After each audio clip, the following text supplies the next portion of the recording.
What's up, guys? Got another video for you today. I did a headlight conversion. Went from the stock headlights, to my knowledge, to a full LED conversion. Just wanted to show you how I did that so I could save you some time watching another video on a 12-minute process, but just to show you my wiring and how I put it in. So let me pop this hood for you.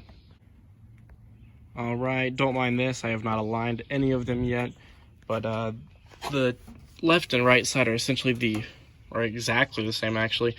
So what I'm going to do is just show you one side and we'll go from there. So this is your light. This is an adapter that comes with it, and here's your original.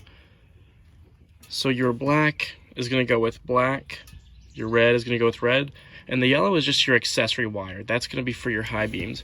As you can see down on the bottom one, it's all identical except for this yellow wire, which I should probably tie up and cover that somehow, but you know, whatever. That would be your high beam. It just means that they're interchangeable.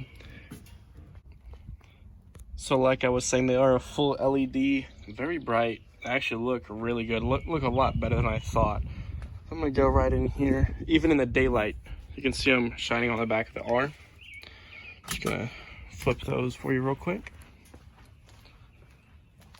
And this is what they look like now. So the tops get cut in half with that. I do kind of want to figure out a way to cancel that out because I liked having the top and bottom lit.